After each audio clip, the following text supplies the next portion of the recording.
Hi viewers, welcome to our channel. ప్రస్తుతం మనతో పాటు సీనియర్ జర్నలిస్ట్ దాము బాలా సార్ ఉన్నారు. వారితో మాట్లాడదాం. నమస్కారం సార్. నమస్తే. సార్, శంకర్ గారి డైరెక్షన్ లో కమల్ హాసన్ గారు హీరోగా వచ్చిన భారతీయుడు మూవీకి సీక్వెల్ భారతీయుడు 2 ఇవాళ ప్రేక్షకుల ముందుకు రావడం చూస్తున్నాం సార్. మరి ఈ మూవీ పరిస్థితి ఏ విధంగా ఉంది, ఎలా ఉంది సార్ మీ రివ్యూ ఏంటి సినిమాపై? శంకర్ తీసిన భారతీయుడు 1996లో అది వచ్చింది. అది పెద్ద హిట్ అయ్యి తర్వాత కల్ట్ మూవీగా మారింది. అందులో ముఖ్యంగా అప్పుడు కమల్ హాసన్ గెటప్ అనేది అందరినీ షాక్ గురి చేసింది. అట్లాగే శంకర్ సినిమాలు అన్నిట్లో కూడా ఉండే ఒక థీమ్, ఒక సోషల్ ప్రాబ్లము, దాని చుట్టూ ఒక గ్రాండ్ విజువల్స్, మంచి రొమాన్సు, సాంగ్సు, కామెడీ, ఇటువంటి ఒక కమర్షియల్ ప్యాకేజ్ అనేది జెంటిల్మ్యాన్ దగ్గర నుంచి శంకర్ సినిమాల్లో ఉండే ఒక ఫార్ములాగా మనం చెప్పుకోవచ్చు. ఆ మొత్తం శంకర్ సినిమాల్లో కూడా భారతీయుడు ఒక విలక్షణమైన సినిమా. సో అది అప్పట్లో పెద్ద హిట్ అయింది. మళ్ళీ అదే థీమ్తో అపరిచితుడు కూడా ఆల్మోస్ట్ అదే థీమ్తో తీశాడు, అది కూడా పెద్ద హిట్ అయింది. సో 96లో తీసి, అంటే 28 ఏళ్ల తర్వాత మళ్ళీ శంకర్ ఇప్పుడు రిలీజ్ చేశాడు ఈ సినిమాని. యాక్చువల్గా ఇది 2017లో మొదలైంది ఈ సినిమా, కానీ కరోనా కావచ్చు, మధ్యలో యాక్సిడెంట్ కావచ్చు, రకరకాల కారణాలతో దీన్ని పక్కన పెట్టి Ram Charan film game changer ఎక్కిచ్చారు. మళ్ళీ ప్రొడ్యూసర్లు గొడవ చేస్తే ఇది ముందుకు వచ్చింది. సో ఈ సినిమా ఎలా ఉంది, ఒక మంచి హైప్తో రిలీజ్ అయింది. ఎలా ఉందని చూసినప్పుడు దీంట్లో యాక్టర్స్ కమల్ హాసన్, సిద్ధార్థ, కాజల్, తర్వాత రకుల్ ప్రీత్ సింగ్, బాబీ సింహ, ఎస్జే సూర్య, మన బ్రహ్మానందం ఒక స్పెషల్ రోలు, చనిపోయిన వివేక్, సముద్రకని, ఇలాగ చాలా పెద్ద కాస్టింగే ఉంది. ఇక క్రూ విషయానికి వస్తే శంకర్ డైరెక్షను, తర్వాత ప్రొడ్యూసర్లు ఇద్దరు దీనికి, Lyca production and Red Giant. Lyca చాలా బిగ్ ప్రొడక్షన్, మనకు తెలుసు, రజనీకాంత్తో అనేక సినిమాలు చేశారు. ఇక రెడ్ జైంట్ ఏమో ఉదయనిధి స్టాలిన్ ముఖ్యమంత్రి కొడుకుది. ఈ ఇద్దరు కలిసి, అంటే సుభస్కరన్ లైకాది, ఇతనేమో ఉదయనిధి ఏమో రెడ్ జైంట్, ఇద్దరు కలిసి చేశారు. ఇక మ్యూజిక్ అనిరుద్ధ్ రవిచంద్రన్, తను ఈ మధ్య వెరీ పాపులర్ అయ్యాడు. జవాన్కి కానీ, అంతకుముందు జైలర్కి కానీ, వీటికి అంత పెద్ద హిట్లు ఇచ్చాడు. మన తెలుగులో కూడా చాలా సినిమాలు చేశాడు. ఇక కెమెరామెన్ రవి వర్మన్, తర్వాత దీనికి ఎడిటింగ్ కూడా శ్రీకర్ ప్రసాద్, అక్కినేని శ్రీకర్ ప్రసాద్, తెలుగుడే కానీ చాలా మణిరత్నం సినిమాలకంతా కూడా ఆయనే చేశాడు. సో ఇక కథలో వెళ్తే, ఇది కథ పెద్ద చేంజ్ ఏం లేదు, అవినీతికి సంబంధించిన కథే, ఇది అందరికీ తెలుసు. అయితే అవినీతిని కాంటెంపరీ టెక్నాలజీ ఇవన్నీ చేంజ్ అయినాక ఈ 28 ఏళ్లలో అనేక మార్పులు వచ్చాయి. సో అవినీతి పద్ధతిలో కూడా మార్పులు వచ్చాయి, టెక్నాలజీ చేంజ్ వచ్చినాక. సో ఈ అవినీతిని ఆయన పేరు అరవిందన్, సిద్ధార్థ క్యారెక్టరు. సో ఆ అబ్బాయి నీతిగా జీవించాలనుకొని తనకి కొన్ని జరుగుతాయి. సో అవినీతి చేయాల్సిన పరిస్థితి ఏర్పడుతుంది, కానీ తను చేయడు. తల్లిదండ్రులు కూడా అవినీతి చేయమనే ప్రోత్సహిస్తారు. సో ఆ కాంటెక్స్లో ఈ అబ్బాయి సిన్సియర్గా తనకు జరిగిన వాటిని, అట్లాగే ఇతరులకు తను చూసిన వాటిని వెబ్కాస్టింగ్ ద్వారా సోషల్ మీడియాలో పోస్ట్ చేయడం మొదలు పెడతాడు. దానివల్ల ఎదుర్కొన్న ప్రాబ్లమ్స్ ఏంటి, సో దీనికి మన వల్ల కాదు, ఈ అవినీతిని ఎదుర్కోవడానికి ఎవరో రావాలి అనుకున్నప్పుడు ఎవరు ఉన్నారు అంటే, ఒకప్పుడు ఉండేవాళ్ళు ఒక ఆయన, పెద్ద ఆయన అని ఈయన చెప్పడం, దాంతో కమ్బ్యాక్ ఇండియన్ అనే ఒక హ్యాష్ట్యాగ్ వైరల్ అయిపోవడం. సో ఈయన సేనాపతి, ఈ సేనాపతి ఏమో హాంకాంగ్లో ఉంటాడు, 100 ఏళ్ళు దాటి ఉంటాయి. సో తను మర్మకళని అక్కడ నేర్పిస్తుంటాడు. సో సేనాపతి ఇండియాకి రావడం, ఇక్కడ అవినీతి పరుల ఆట ఎలా కట్టించాడు, దాంతో రియాక్షన్ ప్రజల్లో ఎలా వచ్చింది, ఇది బేసిక్గా. ఇది ఫైనల్గా దీన్ని థర్డ్ పార్ట్ కూడా చూడమని ట్రైలర్ కూడా ఫైనల్ దీంట్లో పెట్టారు. ఇది బేసిక్గా కథ చెప్పుకోవాలంటే. అంటే కథగా చెప్పినప్పుడు పెద్ద ఇదేమీ లేదు, అవినీతి పరుల ఆట కట్టించడమే కథ. కాకపోతే స్క్రీన్ ప్లే, ఇట్లాంటి వాటికి స్క్రీన్ ప్లే చాలా ఇంపార్టెంట్. ఎందుకంటే కథ సింపుల్గా ఉన్నప్పుడు స్క్రీన్ ప్లే ఇంట్రెస్టింగ్ ఉండాలి.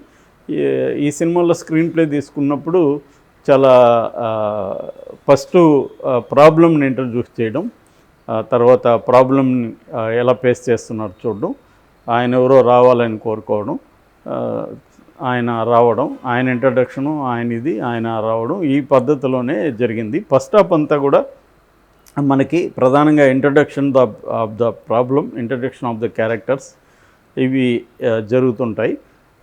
సెకండ్ హాఫ్లోనే మేజర్ డ్రామా కావచ్చు, యాక్షన్ కావచ్చు సెకండ్ హాఫ్లో తీసుకెళ్లారు. సో ఇది 3 గంటల సినిమా కావడంతో ఫస్ట్ హాఫ్ బోరింగ్గా సాగిందని చెప్పాలి. ఫస్ట్ ఒక 15-20 మినిట్స్ ఇంట్రెస్టింగ్గానే ఉంది. అంటే శంకర్ కైండ్ ఆఫ్ సినిమా ఎలా ఉంటుందో అలా ఉంది. ఆ తర్వాత బోరింగ్ ప్రాబ్లం అంటే రిపిటేషను, తర్వాత ప్రిడిక్టబుల్ సీన్లు, అవే సీన్లు బోరింగ్గా లాగడం, అంటే 2 నిమిషాల్లో చెప్పాల్సిన దాన్ని 10 నిమిషాల్లో చెప్పడం, ఇలాగా మనకి సాగదీత అంటారు కదా, అలా నిజానికి ఇది 3 గంటల్లో ఉండాల్సిన సినిమా కాదు. 2 గంటల 10 నిమిషాలు ఉంటే సరిపోయేది యాక్చువల్గా. కానీ సాగదీత చేసుకుంటూ వెళ్ళారు. సో దానివల్ల ఫస్ట్ హాఫ్ అయితే చాలా బోరింగ్గా ఉంది. సెకండ్ హాఫ్ కొద్దిగా పర్వాలేదు, కానీ ఓవరాల్గా అయితే స్క్రీన్ ప్లే ఇంట్రెస్టింగ్ అయితే లేదు. సో మనకి ఫస్ట్ సినిమా భారతీయుడు సినిమాలో ఉన్నది ఏంటంటే ఎమోషన్ కనెక్షన్. అక్కడ కమల్ హాసన్ క్యారెక్టర్ ఏంటి, తను ఒక స్వతంత్ర సమరయోధుడే కాకుండా తను పర్సనల్గా కరప్షన్ని చూస్తాడు. తన కూతురు కరప్షన్కి బలైపోతుంది. సో తన కూతురు ఆనందం కోసం డబ్బుతో, రూపాయి నోట్లతో పడవలు చేసిన కమల్ హాసన్ తండ్రి అదే కూతురు చనిపోతుంటే కూడా అవినీతి చేయడానికి, కరప్షన్కి ఒప్పుకోడు. సో అందువల్ల ఆ క్యారెక్టర్ వర్కౌట్ అయింది అక్కడ. ఆ ఎమోషనల్ దాంతో మనం కనెక్ట్ అవుతాం, ఒక తండ్రితో మనం కనెక్ట్ అవుతాం. సో అట్లాగే తన కొడుకు అవినీతి పరుడైనప్పుడు కొడుకునైనా కూడా విడిచిపెట్టని ఒక సిన్సియర్ స్వతంత్ర సమరయోధుడు అన్న క్యారెక్టరైజేషన్ అక్కడ వర్కౌట్ అయింది. కానీ ఇక్కడ అటువంటి ఎమోషన్ కనెక్ట్ అవ్వలేదు కమల్ హాసన్తో. సో అది మేజర్ ప్రాబ్లం ఈ కథలో, ఈ థీమ్లో మేజర్ ప్రాబ్లం. రెండోది కమల్ హాసన్ గెటప్ అప్పుడు అక్కడ ఫస్ట్ సినిమాలో నేచురల్గా ఉంది. మనకి ఒక ఏజ్డ్ కమల్ హాసన్ అంటే నేచురల్. ఇక్కడ పిచ్చి గెటప్స్ అంతా చేసి అది కామెడీ వస్తుంది తప్ప అతను చూస్తే సీరియస్ ఫీల్ రావట్లేదు. అన్ని ఎందుకు గెటప్స్, అది కమల్ హాసన్ పైత్యమా, శంకర్ పైత్యమా? కమల్ హాసన్కి ఇటువంటి పైత్యాలు ఉంటాయి. అందుకనే మన మండత్నం ఒక ఇంటర్వ్యూలో చెప్పాడు, కమల్ హాసన్ గారిని వదిలేస్తే అతను ఇష్టం వచ్చినట్టు చేసేస్తాడు, అతన్ని కంట్రోల్ చేసుకుంటూ రావాలి మనం అని. అది ఫెయిల్ అయినట్టు కనబడుతుంది. కమల్ హాసన్ పిచ్చి గెటప్స్ అంతా దీనికి వర్కౌట్ అవ్వలేదు. సో అట్లాగే ఆయన బేర్ బాడీ చూపించడం, ఎందుకంటే కమల్ హాసన్ 100 ఏళ్ళు దాటేసిన వ్యక్తి ఈ కథ ప్రకారం. సో 100 ఏళ్ళు దాటేసిన వ్యక్తి ఈ ఫైట్లంతా చూస్తుంటే మనకి అది అబ్నార్మల్గా విచిత్రంగానే అనిపిస్తుంది. దానికి శంకర్ కూడా ఏదో రీజన్ ఇచ్చాడు, చైనాలో ఇప్పటికి కూడా మార్షల్ ఆర్ట్ నేర్పిస్తున్నారు ఉండొచ్చు. నేను కూడా ఒక 105 ఏళ్ల స్వామిని, మఠాధిపతిని, శివశంకర స్వామిని ఆయన ఇంటర్వ్యూ చేసిన. 105 ఏళ్ళకు కూడా ఆయన మెమరీ బాగానే ఉంది, మాట్లాడాడు నాతో. అట్లాంటి వాళ్ళు ఎక్సెప్షన్గా ఉంటారు తప్ప అది కనెక్ట్ అవ్వడం కష్టంగా అనిపించింది ఈ సినిమాలో. అట్లాగే మిగతా సిద్ధార్థ క్యారెక్టర్ కూడా మేకప్ ఇదిగా ఉంది. కమల్ హాసన్ కూడా మేకప్ అనేది తెలిసిపోతూ ఆర్డ్గా ఉంది. తర్వాత ఈ సినిమాలో ఏది వర్కౌట్ అవ్వలేదని చెప్పచ్చు. అంటే ఆర్టిస్టులు పెద్దగా, క్యారెక్టర్లు పెద్దగా ఇంట్రెస్టింగ్గా లేవు. కమల్ హాసన్ది పెద్దగా ఇంట్రెస్టింగ్ లేదు. తర్వాత మ్యూజిక్ అయితే ఇంకా ఘోరంగా ఉంది. రవిచంద్రన్ ఎందుకు ఇలా చేశాడా అనిపిస్తుంది, అతనికి ఇంట్రెస్ట్ లేదా అనిపిస్తుంది. పాటలన్నీ కూడా బోరింగ్గా ఉన్నాయి. మనకు తెలుసు భారతీయులు ఎంత పెద్ద పాటలు ఎట్లా హిట్ అయినాయి. ఈ దీంట్లో మ్యూజిక్ ఒకటి బాగా లెట్ డౌన్ చేసింది.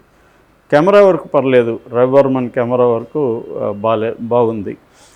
మేజర్గా శంకర్ డైరెక్షన్ అనేది ఫెయిల్యూర్ అని చెప్పచ్చు ఈ సినిమాకి. శంకర్ ఇంట్రెస్ట్గా చేయలేదా, లేకపోతే ఆయన పని అయిపోయిందా? ఎందుకంటే రోబో తర్వాత శంకర్కి హిట్లు లేవు. స్నేహితుడు అని ఒకటి 3 Idiots రీమేక్ చేశాడు, కానీ అది కూడా పెద్దగా ఆడలేదు. సో ఇది కూడా ఇంట్రెస్ట్ లేకుండా ఏదో ప్రొడ్యూసర్ల కోసం చుట్టేశాడా అన్నట్టుంది. రెండవ ఆస్పెక్ట్ ఏంటంటే దీనికి మళ్ళీ థర్డ్ ఎందుకు అనవసరం? సెకండ్లోనే కంప్లీట్ చేసి ఉంటే నీట్గా ఉండేది. మళ్ళీ థర్డ్ పెట్టి థర్డ్లో ఇంట్రెస్టింగ్ సీన్లు అంతా ఈ మధ్య ఏం జరుగుతుంది, పాన్ ఇండియా సినిమాలంతా మనం చూస్తున్నాం. ఫస్ట్ పార్ట్ ఏదో చుట్టేస్తూ ఉంటారు, అలా నడుస్తూ ఉంటుంది, ఎండ్లో ఒక ట్విస్ట్ ఇస్తారు, ఇంకొకటి చూడమంటారు. కల్కి కూడా అంతే కదా, కల్కి కూడా అంత లెంగ్త్ అవసరమే లేదు సినిమాకి. లాగారు ట్విస్ట్ ఇచ్చారు, నెక్స్ట్ పార్ట్ చూడండి అన్నారు. సో ఈ బాహుబలి ఫార్ములాని అందరూ ఈ మధ్య ఫాలో అవుతున్నారు. శంకర్ కూడా అదే చేశాడు. అదే పులిని చూసి నక్కవాత పెట్టుకున్న సామెత గుర్తుకొస్తుంది ఇక్కడ. నిజానికి థర్డ్ పార్ట్ అవసరం లేదు ఈ సినిమాకి, మళ్ళీ థర్డ్ పార్ట్ చూడండి రా అన్నట్టుగా ఆ ట్రైలర్ వదిలేరు. సో దీని ఎఫెక్ట్ చూస్తారో లేదు తెలియదు. ఓవరాల్గా తీసుకుంటే ప్లస్లు చెప్పాలంటే కమల్ హాసన్ అగైన్ ఆయన గెటప్లు బాగాలేకపోయినా యాక్టింగ్ అయితే బ్రహ్మాండంగా చేశాడు Kamal Haasan, no doubt. So అందువల్లే కొద్దిగా మనం అక్కడక్కడ చూద్దాం అనిపించినా కూడా అది ఉంది. రెండవది యాక్షన్ సీక్వెన్సెస్ ఒక 4-5 ఉన్నాయి ఓవరాల్గా, ఇవి కొంత బాగానే ఉన్నాయి. కాకపోతే అవి కూడా స్ట్రెచ్ చేశారు, అంటే చాలేరా బాబు అన్నట్టుగా మనకు అనిపిస్తూ ఉంటుంది. సో అదర్వైజ్ అవి యాక్షన్ సీక్వెన్సెస్ బాగా చేజింగ్ యాక్షన్స్ బాగా చేశారు. నోటి చాలా బాగా వచ్చింది. అలాగా కొన్ని చోట్ల ఎమోషనల్స్ వర్కౌట్ అవుతాయి.